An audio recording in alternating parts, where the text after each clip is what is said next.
The Children of the Foldlight. Conclusion. The story that waited too long to end. Traverse log, phase null. Echo layer 4, interior cradle coordinates realigned. I didn't want to hold it. The sphere, the unfinished story. Too dense, too bright, too still. It pulsed like it was listening, like a song half-hummed beneath a memory I hadn't lived yet. The children watched me with unblinking grace. They weren't judging. They weren't expecting. They were waiting. And in that waiting, something ancient trembled. She nodded once, quietly. It's a question. The captain had grown quieter here, softer. The way people do when they walk into a room where their name has already been spoken, long ago by someone who didn't know they were saying it. I turned back to the children. You want us to finish the story, but we weren't here when it began. The girl with star freckles tilted her head, as if that were the most obvious point in the universe. That's why it needs you. I almost asked if she was being poetic, but the captain shot me a glance that said, "Don't." So I didn't. I examined the sphere again. No seams, no heat, no projection or glow, just a quiet gravity.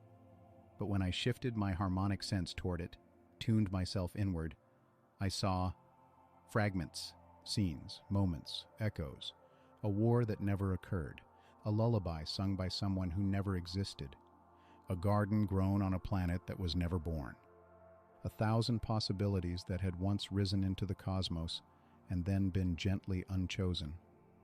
These aren't just memories, I said aloud. They're alternate potentialities. The girl beamed. Yes, we are what-ifs that stayed behind.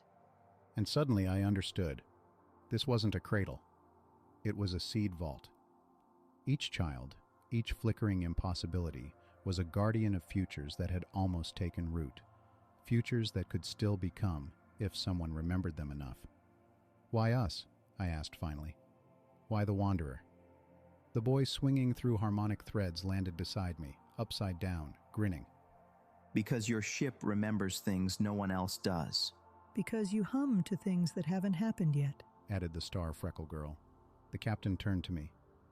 Keeper, we're not supposed to change them. I know. But we already have. The children didn't smile now. They glowed. Time isn't broken, the girl whispered. but it's shy. It won't speak unless someone listens gently. And with that, the cradle cracked open. Inside, an echo. Not a voice, not a cry. A theme, unfinished, disjointed, but it was a melody, waiting for us to sing it forward. I met the captain's eyes. This might be the most dangerous story we've ever told. She smiled faintly. That's why it must be a lullaby. Still, we hide from light, knowing it will find us. Still, we hum the tune we have not learned. Still, we traverse. Chapter 5. Where the Lullaby Leads. Traverse log, harmonic phase fold, chamber of dispersed futures. Narrator, the captain. When I was a child, not the kind we met, but the kind born of breath and knees skinned by curiosity, I remember hearing a song with no words. It came from a drift-shard radio buried in a neighbor's garden, static, mostly, but in the static, music. I never found the station again. That's how this feels. Standing here, among them the might-have-beens. The children had given us the seed of something impossible, an unfinished melody encoded in the cradle of what never was. Now they waited for us to carry it, number, become it. The keeper and I walked the chamber's edge. Every harmonic step bent light in impossible directions. Notes whispered behind us, reshaping echoes in our wake. The children did not follow. They simply watched. One of them, not a child at all now, but something taller, darker, glowing with the outline of grief made beautiful, spoke. You're not here to rescue us, she said. No, I replied. You've never needed rescuing. The keeper touched the melody once more, and it pulsed. That same fragment from before, a minor seventh over unresolved warmth, a longing chord suspended in timeless hush. He looked at me. It wants to be sung. Yes.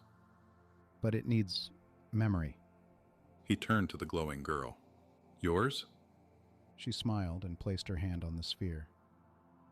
I'll give you the first breath, She said. And I Said another voice, soft, distant, and ancient. will give you the last silence. From the back of the chamber, a being emerged I hadn't seen before, taller than time, wrapped in shimmering paradox. Neither child nor parent, but witness. The keeper dropped to one knee. I followed. The wanderer sent a pulse of acknowledgement through the floor. The entire ship bent inward for a moment, harmonically folding its attention toward the chamber. Then the witness spoke. This story is not to be remembered. It is to be lived forward. Do not write it. Become it. And the melody unfolded, not in music, not in voice, but in moment. We were no longer in the cradle chamber. We were elsewhere, a world rewritten. The sky above was stitched with auroras in ancient tongues. The land below breathed with the song of stories deferred. Beside me, the keeper inhaled. I felt it too. The wanderer was already singing. We were in the middle of the story now. No longer observers, not quite authors. Something between. Carriers of the forgotten lullaby. And in our hearts, it had already begun. Not as a mission, not as a rescue, as a remembering not tied to the past, but to the future that almost gave up. Still, we name things so they don't vanish. Still, we vanish into what we name. Still, we traverse. From the children, we remember you differently. We do not remember the way you do. We do not remember at all. We unforget. It comes in waves. Colors before they have names. Feelings before shapes. Songs before breath. You arrived not with noise, but weight. A soft presence that made the silence lean in. We thought you might break us, but instead, you bent with us. You called our minds beautiful, even when they made no sound. You listened to the wrong things, which turned out to be the right ones. One of us laughed and the cave grew bigger. One of us cried and the stars changed direction. You gave us a mirror that did not show our faces, and that was the first time we recognized ourselves. We do not know where you went after, but the silence now has a shape we recognize, and when we fold the universe again, we will leave room for your kind. If we ever unforget you completely, please remind us with music. Until then, we hum still. Recovered fragments from the crew. The keeper. They didn't need rescuing. They needed resonance, the kind that doesn't fit into reports or protocols. I left the field empty, and the field sang back.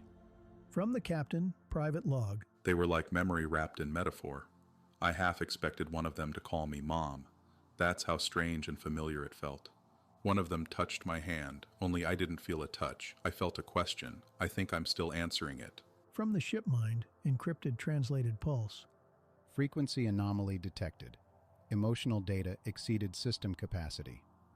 Conclusion: they heard us. Their eyes didn't blink the way ours do. But when I gave one a seed pod, it blinked for the first time, and then planted it in my shoe. Still, we drift across the woven hush. Still, we hum forgotten names into living rivers. Still, we traverse beyond the stitched breath of worlds unseen. The Children of the Foldlight, from the Keeper's Archive of Impossible Places. Stay tuned for another great story from Wanderer Chronicles Radio. Thanks for listening.